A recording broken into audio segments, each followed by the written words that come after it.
parfait. Et là, on te voit, donc, du coup, maintenant, Annabelle. Ok, salut à tous. Est-ce que vous entendez bien Annabelle? Parle 2 secondes pour voir.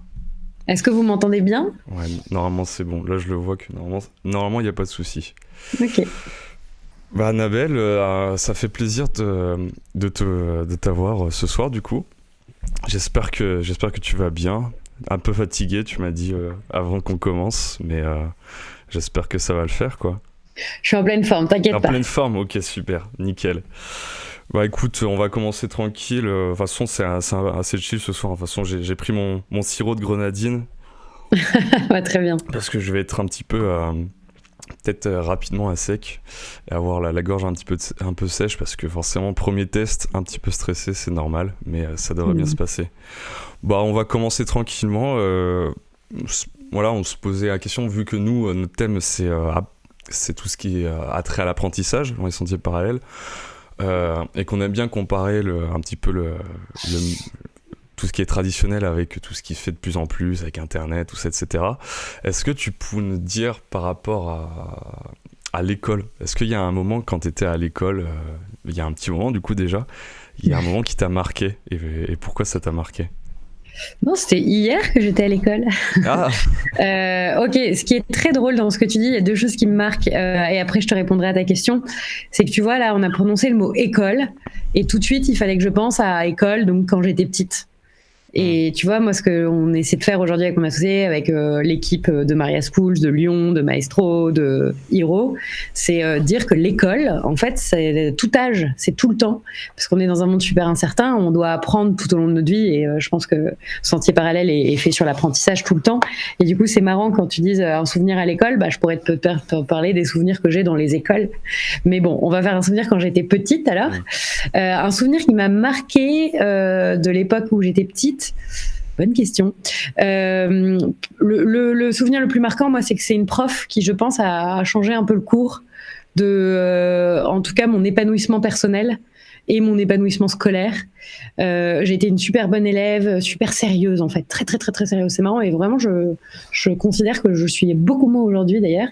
Enfin, je me suis moins stressée avec les années, heureusement. Et elle a vu ça en moi, je pense, la prof. Elle a vu que j'étais pas faite pour l'endroit où j'étais et elle a demandé à parler à ma mère. Je me souviens, j'étais en CM2. Donc tu étais petit à cet âge-là.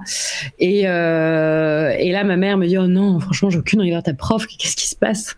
Je dis non, mais je crois que ça va, mais je comprends pas. Ça d'avoir été un peu stressée. Et en fait, elle a dit à ma mère, faut la changer, faut pas qu'elle reste dans ce genre de collège, qui était des collèges privés et tout, mettez-la dans un endroit où elle sera encore plus stimulée, où il y a une ambiance de travail plus forte, etc.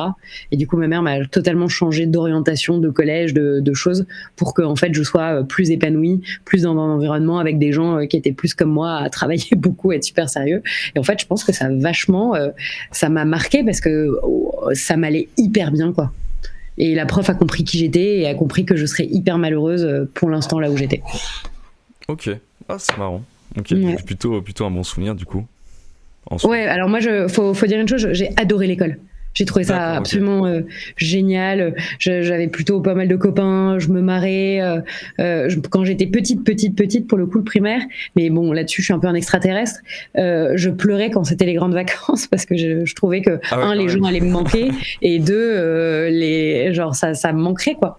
Hmm. Complètement absurde. Donc moi, je fais partie, et je sais que j'ai eu de la chance là-dessus. J'ai vraiment trouvé que je trouvais que c'était un endroit où bah t'as le droit de pas savoir, je sais pas, moi j'ai adoré. Ok, ah ok, c'est marrant. Ouais, donc du coup, t'es quelqu'un qui, dès plus jeune âge, t'aimais beaucoup faire des choses en fait. T'étais Ouais, très j'adorais. proactif. C'est vrai. Alors j'adorais faire des choses, mais après, j'étais pas. Tu vois, t'as des gens aujourd'hui qui te parlent et qui disent, j'ai monté ma première boîte, j'avais 13 ans, je touchais à tout, je savais coder. Alors déjà, je fais partie peut-être d'une génération où, honnêtement, par exemple, moi j'ai appris dans les études, on faisait les Python sur le papier, tu vois. On n'était même pas sur des ordis et on essayait Yeah. de comprendre le code comme ça. Donc peut-être que j'avais un tout petit peu moins, mais encore non, c'est une fausse excuse. Si j'avais peut-être voulu et que j'étais genre à faire des side projects alors que j'étais au collège, au lycée, non, j'étais un peu scolaire et pas ouverte sur le monde professionnel alors que j'étais étudiante. Ça, pas du tout. Et je l'ai découvert plus tard dans mes études à partir de ma grande école, quoi. Mais c'est tout. D'accord, ok. Ok, ok, très bien. Bah écoute, c'est marrant parce que du coup, ce truc de beaucoup aimer l'école et tout ça, du coup, forcément, ça te suit jusqu'aujourd'hui parce que tu crées des écoles. Enfin, t'as créé Maria School, mais avant de venir à ça, bah, j'aimerais juste savoir à peu près t'en es arrivé là. Et est-ce que tu peux nous expliquer un peu comment t'es arrivé dans le milieu des startups? Je sais que t'as une histoire avec The Family, tout ça, etc. Et comment t'as été amené à créer Lyon et ensuite, du coup, Maria School, tout ça, etc. Parce qu'à la base, si je dis pas n'importe quoi, tu viens plus du milieu grand groupe que le milieu startup, tout ça, etc. Ouais. En fait, moi, j'ai commencé à travailler en cabinet de conseil. Donc, j'étais consultante, je travaillais chez Bain et compagnie, où j'ai eu du bol parce que j'ai fait plein de missions pour des gros groupes de médias. Or, les gros groupes de médias, ils se prennent quand même beaucoup de vagues différentes liées à la transformation et à la transformation numérique, hein, évidemment, et à tout ce qui arrive. Et c'est souvent les premiers. Tu vois, tu as l'impression que tu vas faire de la pub à tel endroit et en fait, ça va changer. Un jour, c'est Facebook, le lendemain, c'est Instagram, le lendemain, c'est Twitch. Donc vraiment, ça change tout le temps et donc ils doivent revoir leur modèle de revenus, etc. Donc du coup, ça m'a permis, alors que j'étais dans un milieu plus traditionnel, même très traditionnel dans les manières de travailler aussi, hein, le management, la hiérarchie, la manière de se comporter avec son client, etc. Et les sujets qui étaient traités étaient sur des sujets. Je travaillais beaucoup pour les pages jaunes. Les pages jaunes, comment le mastodonte des années papier peut se digitaliser. Moi, à l'époque, il y avait encore une forte importance de revenus donnés, c'était il y a 10 ans, hein, quand j'ai commencé, donnés au papier. Et aujourd'hui, évidemment, ça doit être zéro, je suppose, ou en tout cas pas grand-chose. Et du coup, c'était super intéressant et ça m'a donné envie, alors que je travaillais pour ces missions-là, de me dire, il faudrait aller voir ce qui se passe du côté de ces boîtes dont on commence à entendre vachement parler, qui s'appellent les startups, qui sont en train en fait de mettre à mal des positions établies de manière très rapide. Il y a plein de consommateurs qui se mettent à préférer leurs services. Et il y a une autre raison qui a poussé mon choix, c'est que je me disais, en fait, quand je regarde là chez Bain, j'aime bien, je trouve ça stimulant, mais je trouvais que toutes les personnes qui m'inspiraient le plus étaient celles qui partaient. Et souvent celles qui restaient un peu moins, ça dépendait évidemment, hein. Mais du coup je me suis dit allez, tu vas suivre ceux qui t'inspirent le plus et pars. Et c'est un peu comme ça que je me suis dit que j'ai fait mon choix. Et là j'ai décidé, franchement c'est une rencontre complètement improbable, liée à une conversation que j'ai eue un jour avec le père d'un ami, avec qui je m'étais retrouvée complètement par hasard à dîner, parce que généralement avec tes amis tu dînes pas trop avec leurs parents, ça dépend. Et là et du coup lui était un ancien du conseil chez Ernst & Young, donc lui aussi le monde traditionnel. Il avait monté toutes les activités de conseil de Mazars. Et en parlant pendant le dîner, on s'est raconté à quel point on croyait plus au conseil tel qu'il était fait aujourd'hui, que c'était un métier un peu vieillissant, que je sais pas, on s'est entendu sur ces sujets-là, quoi, vraiment. Et 6 mois plus tard, je reçois un mail, me vous voyant d'ailleurs, je me souviens très bien, du père de cette amie, me disant Annabelle, je voudrais vous parler, j'ai un projet à vous proposer. Et en fait, c'est lui qui m'a mis sur le projet de The Family en me disant je vais rejoindre The Family, mais je voudrais qu'on fasse ça ensemble. Et aller créer des activités liées avec les grands groupes, mais chez The Family. Donc The Family a 1 an à ce moment-là, et un incubateur / accélérateur / société d'investissement, en tout cas accompagne des entrepreneurs très très très early stage et vient chercher des profils comme lui et moi en se disant on a de plus en plus de grands groupes qui viennent nous voir, qui veulent faire des choses. Nous, notre savoir-faire, c'est vraiment accompagner des entrepreneurs, les guider pour aller le plus rapidement possible, quitte à les aider à se tromper le plus vite possible aussi. Et du coup, il nous faut des personnes qui connaissent, entre guillemets, plus ce monde traditionnel et grand groupe pour savoir créer une activité qui permettra de créer de la valeur, hein, évidemment, mais créer de la valeur au sens faire des revenus, mais aussi au sens créer de la valeur et pour les grands groupes, et pourquoi pas pour nos startups, parce qu'en France, tu as quand même 85% du PIB qui est lié, même plus, hein, 90% qui est lié à ces grandes entreprises bien établies. Et du coup, c'était intéressant aussi de se dire comment on peut créer de la valeur entre ces écosystèmes pour faire mûrir aussi l'écosystème en général et l'économie sur ces nouvelles manières de faire, travailler et d'être. Voilà. Okay. Et tout ça, comment ça m'a mené à créer une école? Oui. Comment ça t'a amené à créer Lyon du coup et puis ensuite Maria, parce que Maria est arrivée après Lyon. Ouais, en fait, tout ça est un peu un cheminement et un chemin qui s'est fait assez naturellement, tu vois, il n'y a pas eu de rupture, un peu de choc, évidemment un petit peu, tu vois, mais pas tant que ça. Ce qui s'est passé, c'est que quand tu passes d'un monde comme celui de Bain et compagnie et que tu arrives chez The Family, qui a un an d'existence, qui s'occupe d'entrepreneurs toute la journée, tu as un petit choc des cultures, en tout cas c'est ce que j'ai vécu, sur waouh, en fait c'est pas faux que c'est différent, quoi, c'est vrai. Après, il n'y a pas d'un côté un monde, de l'autre, et je veux pas avoir une vision manichéenne du tout. Il y a du très très très très bon en grand groupe, du très très très bon en start-up. Et ce qui est intéressant, c'est de voir comment tu prends le bon de l'un et tu le mets dans le bon de l'autre, hein, vraiment. Mais l'idée, moi, c'est que vraiment au début, je me suis dit, mais ça m'a fait un choc de plein de différents aspects, notamment sur l'état d'esprit.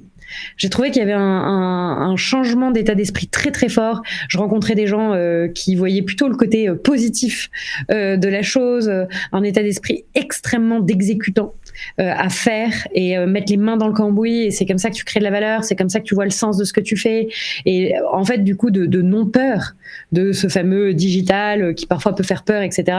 Et là je me suis dit, mais là il y a quelque chose, parce que si j'avais su ça quand moi je travaillais pour le compte de grandes entreprises, quand je travaillais en conseil dans un univers quand même beaucoup plus traditionnel, j'aurais pu faire les choses différemment, j'aurais pu avoir en fait rien que l'état d'esprit de faire les choses différentes, les manières de travailler, les outils qui sont utilisés.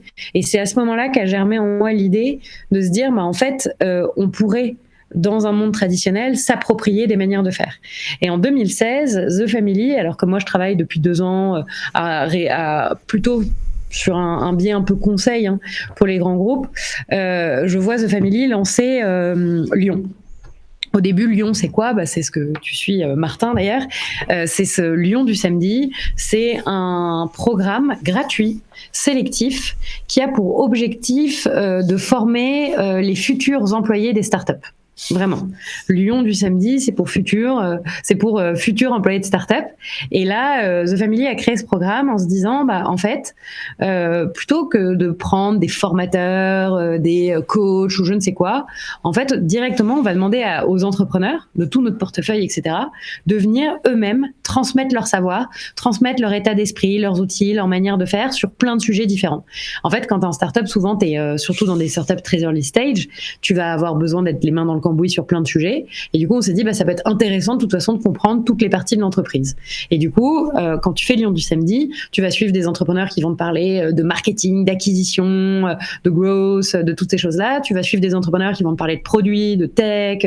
Tu vas suivre des entrepreneurs qui vont te parler de management, d'autres l'aspect commercial. Tu vas voir un peu tous les différents métiers aussi qui peuvent exister pour pouvoir aussi comprendre que il y a plein de possibilités pour toi en tant que futur employé de start-up. Et puis surtout, tu vas comprendre l'état d'esprit. Et l'état d'esprit, c'est ce fameux, on va attendre de toi que tu fasses, beaucoup plus que tu sois... en fait, qu'importe l'expérience que tu as avant, ce qui compte, c'est là les résultats que tu vas pouvoir apporter. Tout ce genre de choses. Et là, Lyon du samedi cartonne. On a énormément de gens qui postulent pour le suivre. C'est 8 samedis d'affilée quand même, donc faut être sacrément motivé pour consacrer 2 mois tous tes samedis à venir en cours. Hein. À l'époque, c'était en présentiel. Et moi, j'y vais un peu par curiosité, parce que je trouve ça génial.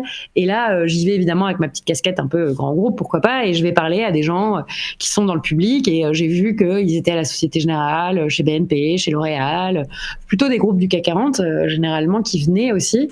Et là, ils viennent et je leur dis, donc tu as démissionné, ton idée c'est de rejoindre une start-up. Et les personnes, non, mais alors moi, pas du tout. Au contraire, merci, je me rends compte que dans tout ce que vous dites, etc., que l'herbe est pas plus verte ailleurs. Ça m'a fait lever le voile de me rendre compte de la chance que j'ai là où je suis. Nous aussi, on fait plein de trucs, on a de l'impact sur des millions de personnes, plein de budgets, etc.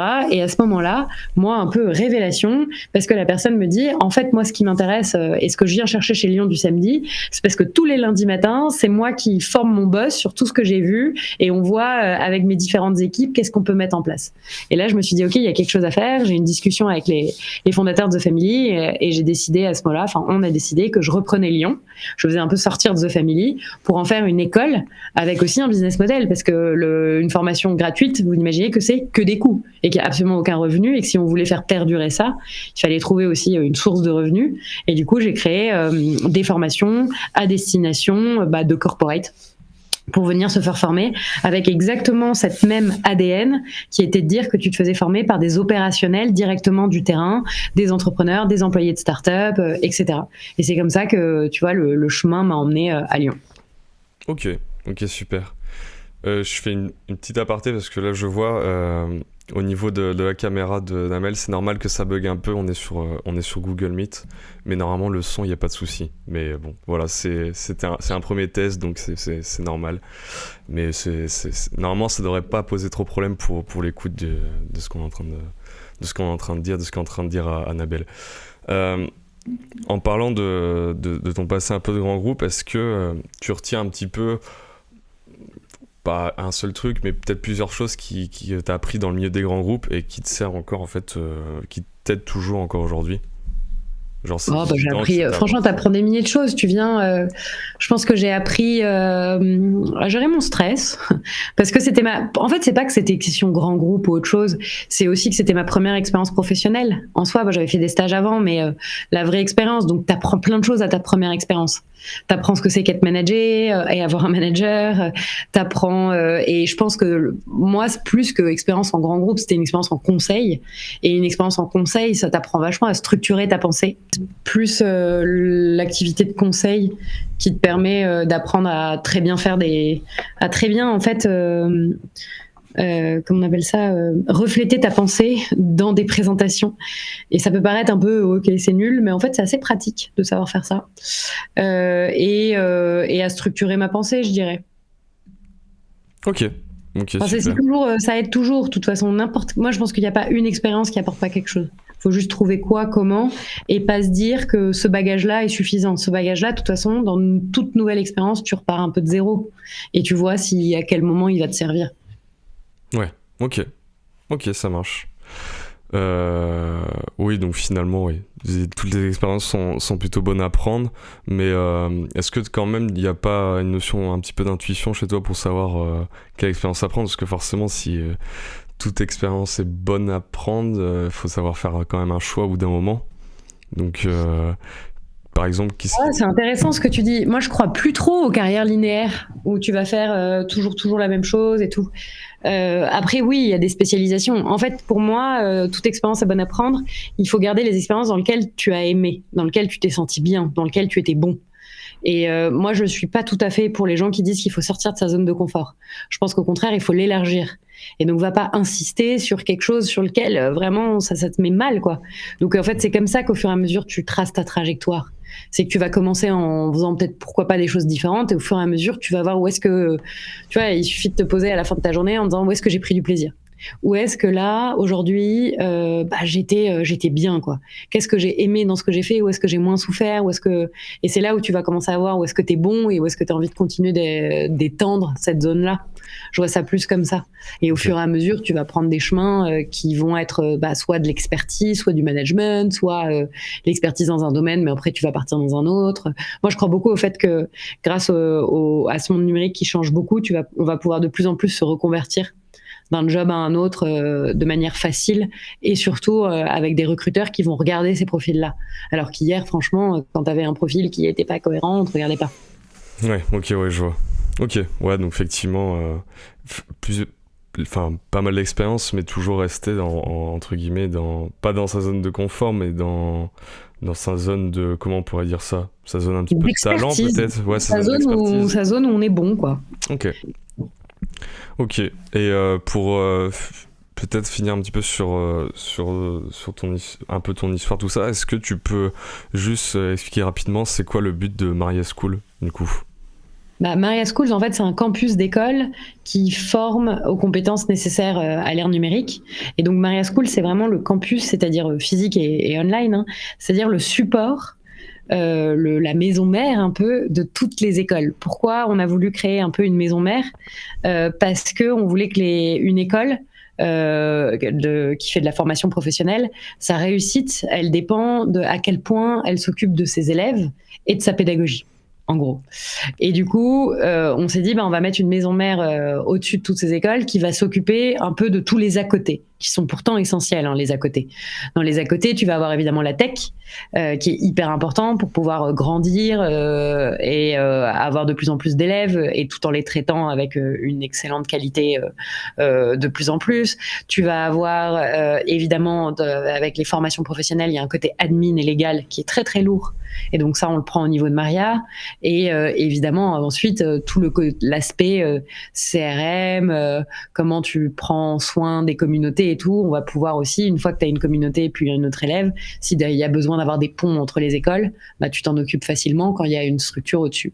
Donc voilà ce que c'est que Maria. Et voilà un peu le pourquoi. Et notre but, il est vraiment de pouvoir répondre aux besoins de formation sur toutes les compétences qui sont en train de se développer aujourd'hui à l'ère du numérique. Donc il y en a plein qu'on connaît pas, il y en a qu'on connaît déjà, il y en a qui sont très actuels aujourd'hui et qui ne seront pas demain. Et notre but est d'être hyper flexible et d'avoir plein d'écoles qui peuvent se réinventer au fur et à mesure. Donc on va avoir Lyon sur tous les sujets liés à l'entrepreneuriat, l'intrapreneuriat et tous les sujets qui vont avec, qui vont être évidemment la frugalité, l'obsession du consommateur, l'état d'esprit, l'innovation. On a Maestro qui forme les product managers, donc vraiment l'école du produit. Donc là, tu formes à devenir product manager. Je vois énormément de reconversions d'ailleurs, des gens qui ne faisaient pas ça avant, qui étaient déjà des managers dans d'autres métiers et qui deviennent product manager grâce à Maestro, qui est un bootcamp en 7 semaines. On le fait aussi en part-time. Et on a Hiro qui est sur toutes les questions de storytelling, d'écriture. Je pense que le digital, on a fait la part belle aux vidéos, aux images, et parfois on a un peu oublié l'écrit, alors que c'est un canal de communication très fort sur lequel on peut tous avoir une prise. Et avec le storytelling aussi, on a voulu former au podcast avec Hiro. Donc voilà, pour l'instant, c'est nos 3 écoles, et notre volonté, elle est de pouvoir accompagner sur les besoins qu'il y a aujourd'hui pour être à l'aise dans ce monde digital, en fait. Ok. Et du coup, comment vous faites du coup pour identifier vraiment peut-être les compétences clés, tout ça qu'il faut enseigner? Vous mettez tout le temps à jour, vous suivez ce qui se passe en fait. C'est un de nos grands enjeux. Il y a 2 sujets là dans ton sujet. Il y a tout ce qu'on enseigne, pourquoi c'est à jour en permanence? Parce qu'en fait, c'est pas nous qui donnons les cours, mais c'est des professionnels qui sont ceux qui tous les jours exercent leur métier et ils viennent donner un cours.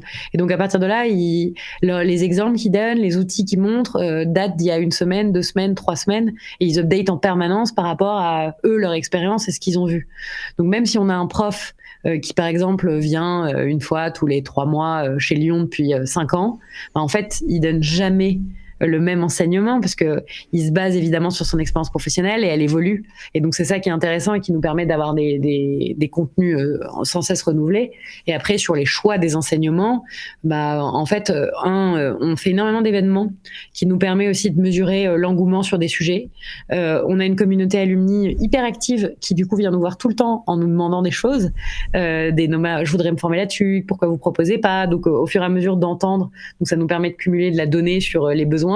Et en plus, comme on forme aussi énormément d'entreprises, on voit où est-ce que sont les besoins de recrutement, le manque dans les équipes, les métiers en tension, ces choses-là. Et c'est comme ça qu'on décide de lancer. Souvent, on lance d'abord un petit programme et en fonction du succès du programme, on décide de lancer une école. Ok, ça marche.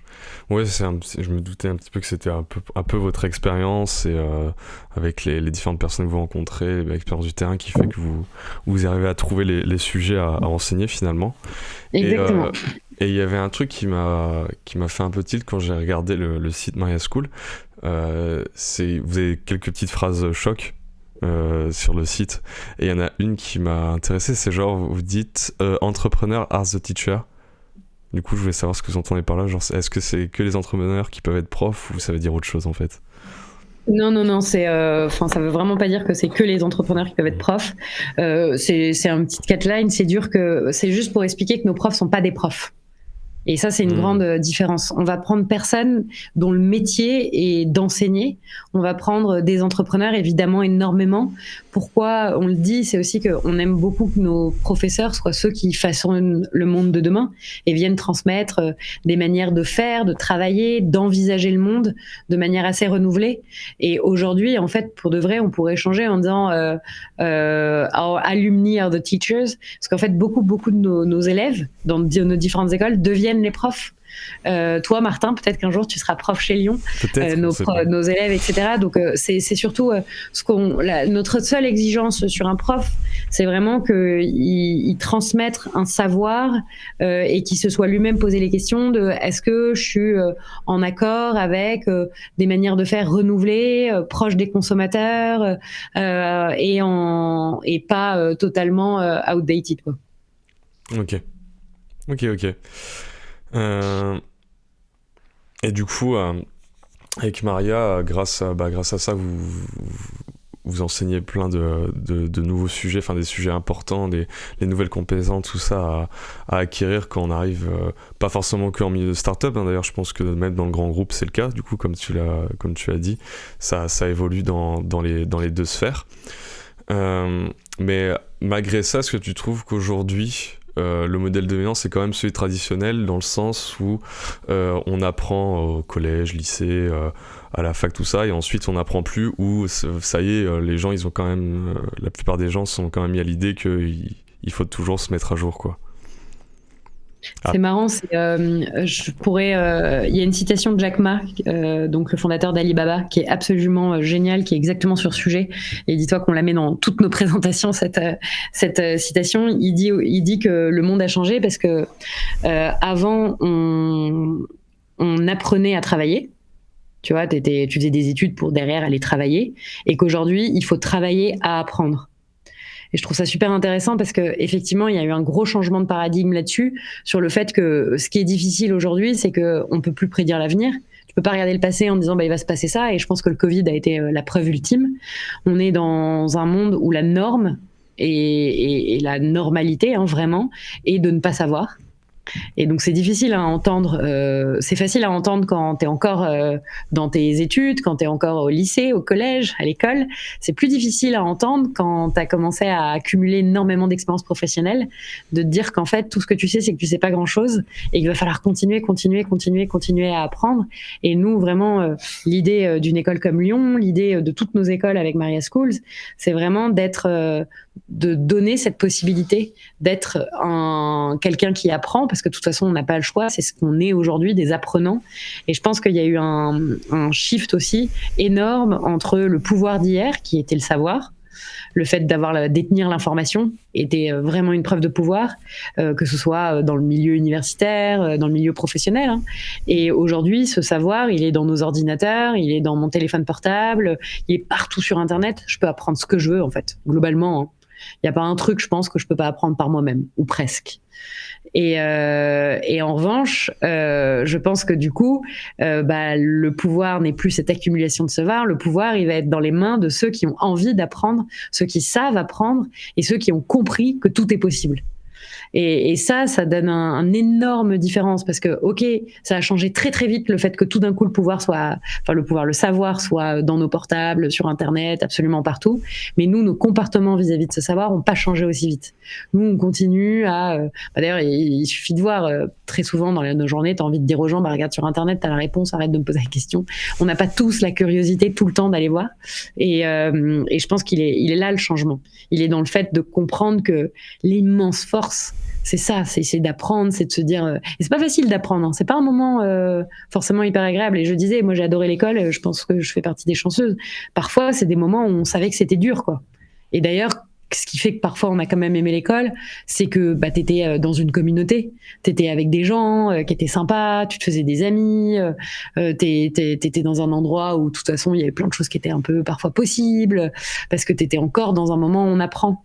Et je pense que c'est pour ça aussi, c'est même pas que je pense, c'est aussi pour ça que nous on tient au mot école et que c'est Maria Schools, et que c'est super important de recréer aussi la possibilité d'apprendre, et la possibilité d'apprendre avec ses pairs, avec des personnes qui partagent comme nous c'est même parfois peur, parfois blocage, et qui comme nous viennent apprendre et se dire en fait c'est possible. Ok, ouais, je vois. Et oui, du coup, en fait, c'est vrai qu'il y a une. Toi, je suppose que tu crois beaucoup à tout ce qui est peer-to-peer learning, entre guillemets.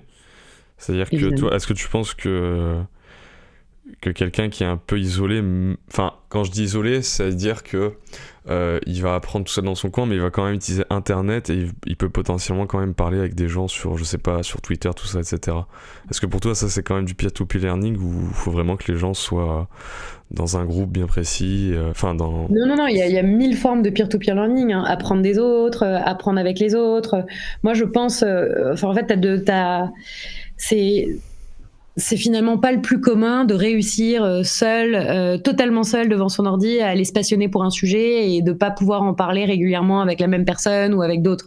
Donc si tu arrives au fur et à mesure à apprendre des autres, à développer des conversations, des débats, là c'est génial et c'est ça le peer-to-peer learning. Et nous, en fait, chez Lyon, etc., on crée les conditions de pouvoir débattre, apprendre des gens, apprendre des autres, apprendre des experts, apprendre de gens moins experts, et qui fait que, parce qu'en fait, ça n'existe pas quelqu'un qui n'a pas quelque chose à apprendre à quelqu'un. Et moi, je trouve qu'un truc qui est très fort, c'est de se dire que tu apprends des gens, tu apprends de leur expérience, tu apprends de ce savoir-là. Et puis après, tu as tout un travail qui est peut-être plus personnel à aller faire sur aller lire des articles par toi-même, etc. Mais le moment où ça peut se débloquer, le moment où tu le mets en pratique, c'est encore plus fort quand tu peux faire ça avec quelqu'un. Oui, ok, ouais, je vois.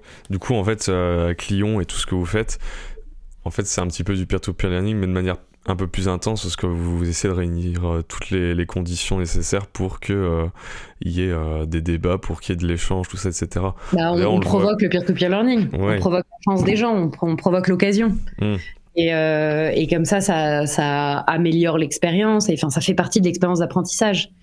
Et en fait, parfois, tu peux ne pas être convaincu en te disant non, mais moi j'ai envie d'apprendre de tel expert et puis je veux apprendre avec tel cours et te donner la condition d'apprendre aussi avec les autres et te mettre dans ce bain-là. Ça, je sais que par exemple, Lyon du samedi, donc c'est des promos entre minimum 80, maximum 140. Ça dépend un peu comment on met la jauge.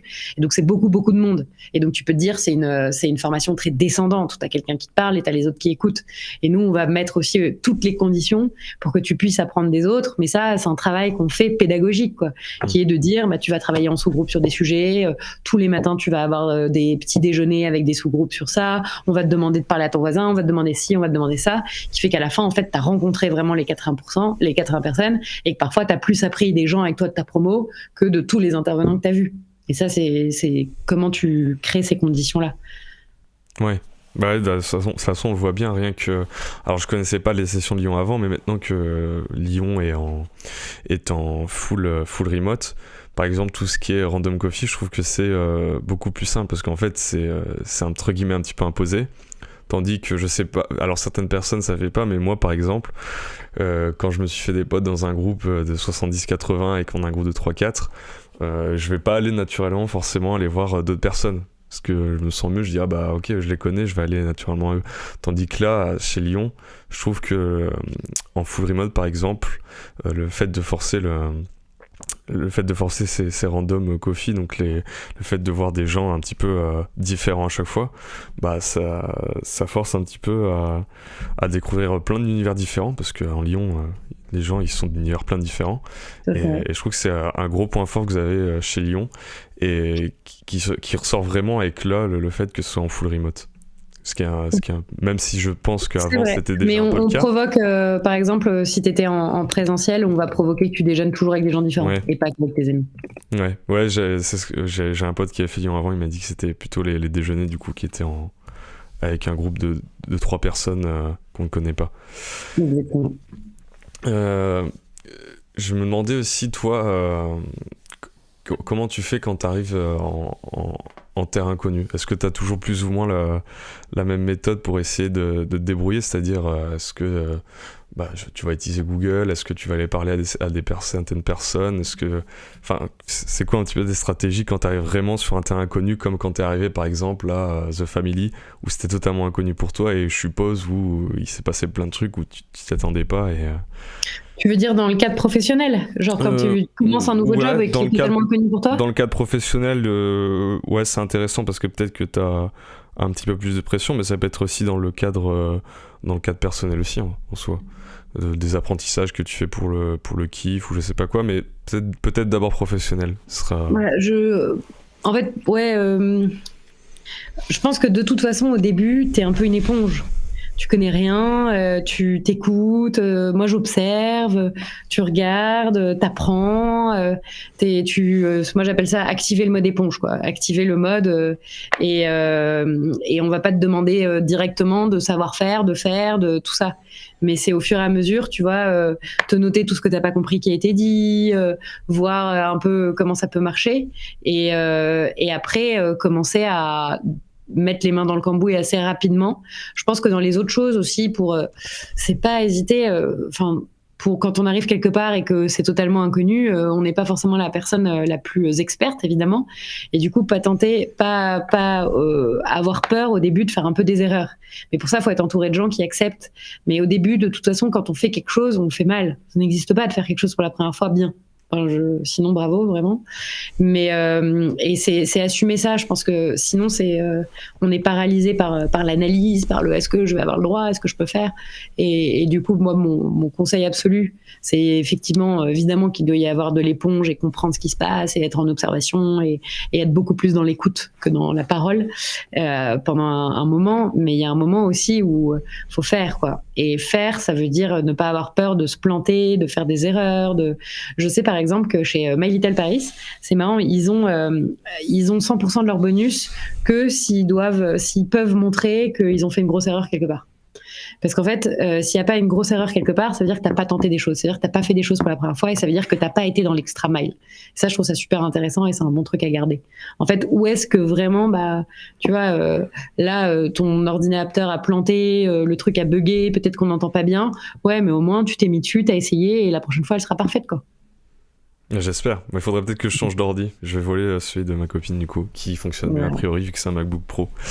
Ok, ouais, c'est super intéressant. Et il y a aussi autre chose qui se passe aussi, c'est l'inverse. Quand t'arrives pas en terrain inconnu, mais que t'es en terrain inconnu, donc quand t'es un peu expert sur un sujet, comment tu fais pour rester à jour et pas te dire, avoir l'effet un peu de Nick Kruger en mode ok, en fait c'est bon, là je suis à jour, j'ai plus besoin d'apprendre tout ça, je vais partir sur un autre terrain ou totalement différent. Ça, c'est le plus difficile. C'est le plus difficile parce que qu'est-ce que c'est confortable, surtout en tant qu'entrepreneur, il y a quand même un léger sentiment d'amateurisme permanent parce que en fait moi pour de vrai quand je maîtrise un sujet je le délègue et j'en apprends un autre et je viens juste en renfort des personnes qui elles sont montées pour pouvoir aller donc j'ai plutôt cette chance là on va dire mais du coup comment tu fais pour être toujours à jour, parce que tu vois je pourrais avoir tendance à dire il faut faire comme ça parce que moi je faisais comme ça. Je pense que c'est surtout essayer de pas être amoureux du passé et pas être nostalgique. C'est pas grave, on va de l'avant. Ok, on avait fait comme ça, il y a une nouvelle manière, on la tente. Après, le problème de ça aussi, c'est que parfois, et je sais que nous, ça a été un de nos grands défauts chez Lyon, c'est que on avait tellement peur de pas être à jour sur le truc que parfois on réinventait la roue sur tout le temps. Et donc c'est hyper fatigant aussi, tu vois. Donc pour de vrai, c'est un juste équilibre entre ça et ça. Je pense que parfois tu trouves des choses qui marchent bien, ou tu te renseignes beaucoup, tu parles avec plein de gens, et toi t'as fait comment, et t'as essayé ce nouveau sujet, comment ça se passe, et tu as des métriques où tu suis, tu vois. Nous par exemple chez Lyon, on va suivre est-ce que nos formations sont utiles. C'est un des sujets. Est-ce que nos formations sont recommandées, tu vois? Parce que si tu recommandes pas la formation, généralement, c'est mauvais signe. Et à partir de là, on peut décider que ce qu'on a fait, tu vois, c'est des métriques qui te permettent de voir si oui ou non il faut se réinventer parce que ça va plus, ou si en fait ça va, et ça, on peut le maintenir, en fait. C'est pas parce que ça fait 1 an qu'on processe ce truc-là de la même manière qu'on s'est endormi. Et donc, c'est un peu faire attention et être vigilant là-dessus, quoi. Ok. Et toujours sur un peu le même sujet, du coup, ouais, effectivement, tu dis que tu délègues quand il y a un sujet que tu sais faire, tout ça, mais en fait, il y a certains sujets que tu délègues pas, mais que peut-être que tu sais faire. En fait, comment tu arrives à faire la paire des choses, des sujets en mode, ok, ce sujet-là, je le connais, mais c'est moi qui garde le lead dessus quand même, alors que même si je peux le déléguer, parce que je me considère que j'ai une valeur ajoutée en plus que quelqu'un d'autre peut pas avoir. Non, mais en fait, je pense qu'il y a rien que je ne délègue pas, entre guillemets. Ça dépend un peu de l'équipe. Tu as des sujets où, en fait, il y a pas de. Si j'ai pas d'équipe sur ce sujet-là, bah, je vais pas déléguer, enfin, parce que de toute façon, il faut que je le fasse. Ouais. Et donc, ça m'arrive quand tu défriches un nouveau sujet, qu'il n'y a pas encore de produits, de choses comme ça. Bah, tu vois, quand j'ai lancé Maestro, bah, je l'ai lancé toute seule, entre guillemets.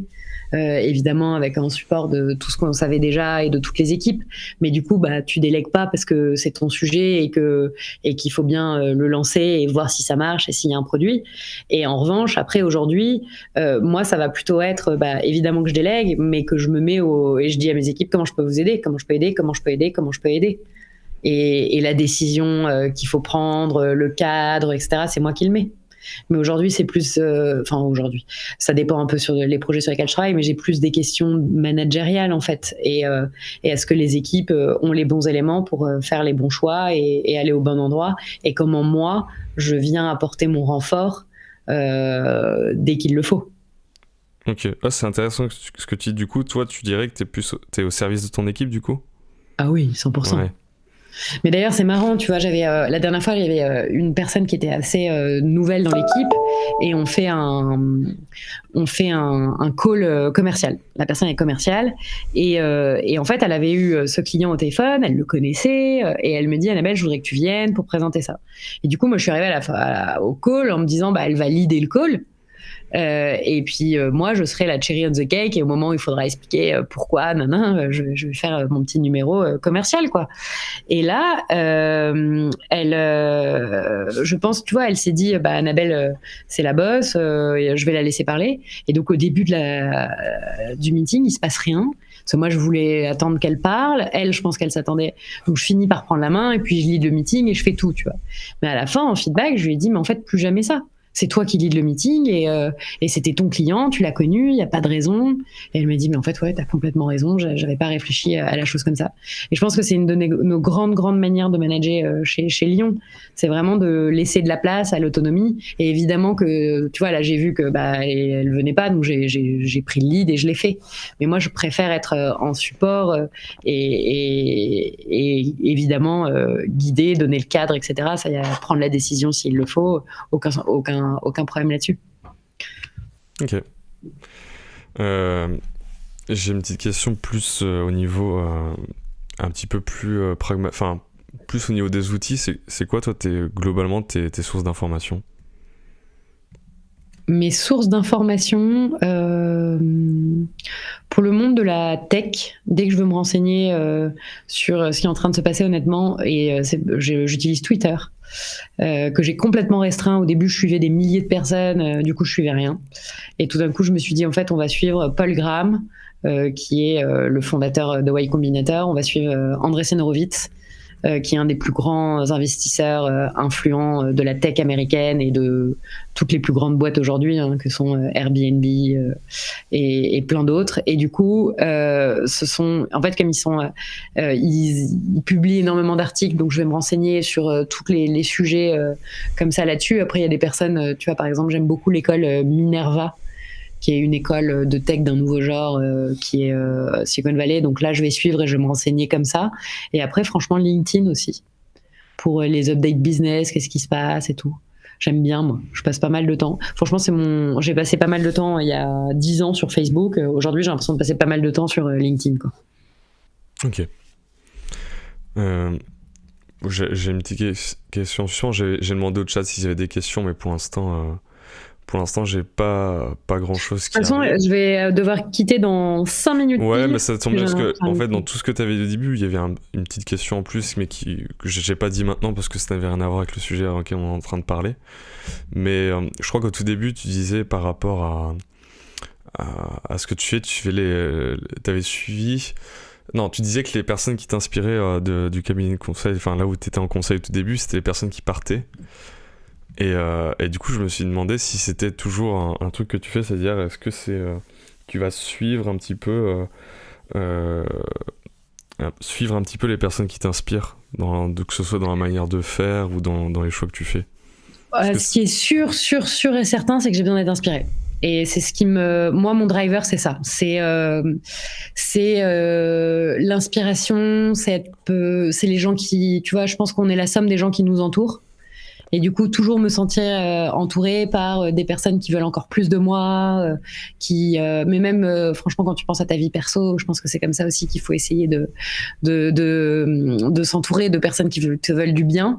Et dans la vie pro, moi, j'ai besoin vachement. Alors après, t'as plein de gens qui parfois se moquent de moi en me disant Annabelle, t'admires tout le monde. Je dis bah ouais, mais en fait, parce que j'aime bien trouver ce que j'admire chez les gens. Mais ouais, j'ai besoin d'admirer, donc suivre et changer totalement du tout au tout pour ça, non, mais oui, m'entourer et de personnes qui m'inspirent est hyper important pour moi.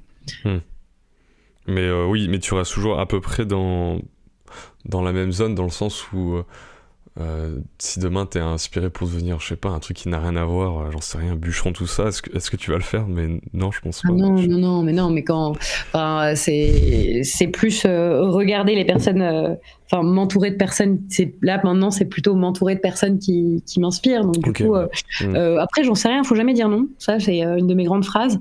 Donc qui dit que un jour je ne suivrai pas complètement notre voie, mais là, je me sens tellement portée par le projet Maria Schools, par ce qu'on est en train de développer, par tous les élèves qu'on rencontre, par les professeurs, que c'est même pas une question, quoi.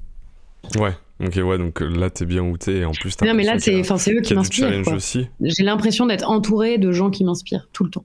J'ai de la chance là-dessus, hein. Mais c'est mon côté un peu positif aussi, peut-être, mais tant mieux. Oui, peut-être que tu vois plus que ce que les gens ont de brillant, peut-être. Bah, ça c'est hyper important. Enfin, en tout cas, j'essaie, tu vois. Après, évidemment, t'as des gens qui t'énervent, hein. Mais si tu veux travailler un jour dans l'éducation, la formation professionnelle, je pense que la première exigence et ta première valeur, ça doit être la générosité et ça doit être l'amour de l'autre, quoi. Mais au sens amour, hein. Et ça, c'est d'ailleurs comme ça qu'on recrute. C'est est-ce que les gens aiment les gens? Est-ce que tu as envie de leur bien? Et tu vois, quand on parle de bienveillance, pour moi, c'est souvent mal compris, parce que je pense que nous, notre bienveillance, elle est dans le fait qu'on va dire la vérité. Et en fait, dire la vérité à quelqu'un, ça te coûte. Parce que parfois, c'est difficile à entendre. Tu vas lui dire, bah non, en fait là, tu vas droit dans le mur. Bah non, en fait, tu trouveras pas de job dans cet univers-là. Pour l'instant, il faut que tu fasses ça, ça et ça pour y arriver. Mais là, je vois pas qui va t'embaucher. Et dire ça à quelqu'un plutôt que de, si, tu vas trouver, viens, tu verras, ça sera facile. Bah, ça serait beaucoup plus facile à dire, en fait. Et elle est là, la bienveillance pour nous. Et dans ce que je considère, donc oui. Ok, super. Là, je vois qu'il y a des gens sur live, mais personne ne veut poser de questions. Je pense qu'on peut terminer rapidement. Franchement, super cool. J'ai appris pas mal de choses. On est toujours plus intéressé quand c'est nous qui posons les questions, c'est normal. Du coup, c'était le premier test avec toi, Annabelle. J'espère que ça t'a plu, malgré le petit crash en plein... Ouais, malgré le petit crash en plein milieu, qui reste un petit peu mystérieux pour moi. C'est sympa de m'avoir invité pour le premier test. Ouais, voilà, je vois à peu près déjà ce qui peut être mieux fait, tout ça, et j'espère qu'on pourra le changer pour la prochaine fois, et puis voilà. Bah du coup, merci beaucoup, hein, on a appris pas mal de choses sur ton parcours, le fait qu'on vient des grands groupes, tout ça, ça veut pas dire qu'on n'apprend pas déjà. Je sais qu'il y a beaucoup de clichés on est en grand groupe, non, mais je pense qu'il faut pas avoir de vision, d'un côté il y a les grands groupes, de l'autre il y a le monde professionnel, et t'as différentes expériences, et voilà quoi. Ouais, c'est ça. Et puis voilà. Et puis ensuite, on a vu un petit peu qu'est-ce que vous faisiez avec Lyon, enfin Maria School, tout ça, la vision de l'apprentissage, etc. Que ce soit dans l'univers professionnel en général, du coup, comme tu dis. Et puis voilà. Et puis quelques petits outils, tout ça. C'était vraiment intéressant. Et puis voilà. Merci beaucoup, du coup. Merci à toi et à Pauline. Et je vous dis à bientôt. Hein. À bientôt, ouais. À samedi. Ouais, samedi, du coup. Ça marche. Salut, au revoir tout le monde. Bye. Bon, écoutez, pour ceux qui ont suivi jusqu'au bout malgré le crash, merci beaucoup. J'avoue que j'ai eu une petite sueur froide. Quand j'ai vu tout mon ordinateur qui a frisé, je me suis dit qu'est-ce que c'est que ce bordel? Pourquoi ça arrive maintenant? Tout avait l'air de bien fonctionner, mais bon, on a réussi à s'en sortir. Je sais pas en combien de temps je suis revenu, peut-être 2-3 minutes. Heureusement que j'ai un Mac qui redémarre vite, mais apparemment les nouveaux Macs sont pas trop bien faits pour le live. Donc si jamais vous voulez faire du live, sachez que les Mac M1, ils peuvent faire des misères de temps en temps.